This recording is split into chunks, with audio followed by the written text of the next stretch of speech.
हेमंत गोडसे वर्षा बंगला या ठिकाणी दाखल झाले। थोड्याच वेळात मुख्यमंत्री एकनाथ शिंदे हे देखील वर्षा बंगला येथे पोहोचणार आहे। मुख्यमंत्री एकनाथ शिंदेंची ते भेट घेऊन त्यांच्यासोबत उमेदवारीच्या संदर्भात चर्चा करणार आहे। हेमंत गोडसे आता वर्षा बंगल्यावर दाखल झाले असून मुख्यमंत्री एकनाथ शिंदे यांची भेट घेऊन ते चर्चा करणार आहे। तर नाशिकच्या उमेदवारीच्या संदर्भात खलबत्ते होण्याची शक्यता आहे। मुख्यमंत्री एकनाथ शिंदे हे देखील थोड्याच वेळात वर्षा बंगल्यावर दाखल होणार आहे आणि त्यानंतर हेमंत गोडसे मुख्यमंत्री एकनाथ शिंदेंसोबत चर्चा करून हा तिढा सुटतो की नाही हे पाहणं देखील महत्त्वाचं। हेमंत गोडसे आता वर्षा बंगल्यावर दाखल झालेले आहेत।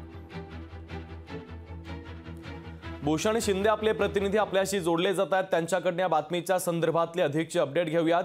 भूषण, हेमंत गोडसे आता वर्षावर दाखल झालेले आहेत। पुढच्या काही मिनिटात मुख्यमंत्री शिंदे देखील या ठिकाणी पोहोचणार आहे। उमेदवारीच्या संदर्भातला नाशिकचा तिढा आज तरी सुटेल का हे पाहणं महत्त्वाचं आहे, कारण हेमंत गोडसे आता नाराज असल्याचं देखील कळतंय। एकंदरीत अपडेट काय आहे? नक्की शुभम, आताची अगदी ताजी अपडेट हीच आहे की मुख्यमंत्री एकनाथ शिंदे हे देखील आता वर्षावर दाखल झालेले आहेत। अगदी थोड्याच काही क्षणांपूर्वी काही वेळापूर्वी मुख्यमंत्री एकनाथ शिंदे हे वर्षावर दाखल झालेले आहेत। ते आता एकंदर हेमंत गोडसे यांची भेट घेणार आहेत। नाशिकमध्ये जो तिढा आहे तो अजूनही अद्याप तिढा जो कायम आहे तो तिढा सोडण्याच्या दृष्टिकोनातून ही संपूर्ण चर्चा होणार आहे। नाशिकमध्ये सध्याचे सिटिंग जे खासदार आहेत ते हेमंत गोडसे आहेत, ते शिंदे यांच्या शिवसेनेचे आहेत।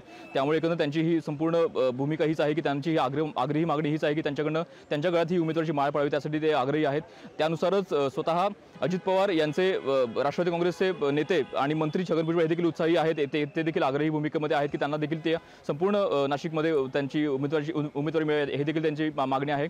त्यामुळे येत्या काळामध्ये नेमकी उमेदवारीची माळ कोणाच्या गळ्यात देखील पाहणं महत्त्वाचं आहे। मात्र सध्या तरी हेमंत गोडसे हे वर्षा बंगल्यावर दाखल झाले आहेत आणि त्यांची थोड्याच वेळात अगदी मुख्यमंत्र्यांसोबत चर्चा होणार आहे। त्यामुळे मुख्यमंत्री त्यांची मनधरणी करतात का किंवा हेमंत गोडसे आपल्या बैठकीमध्ये नेमकं काय घडतं हे पाहणं देखील महत्त्वाचं आहे। तुर्तास दिलेल्या माहितीबद्दल धन्यवाद।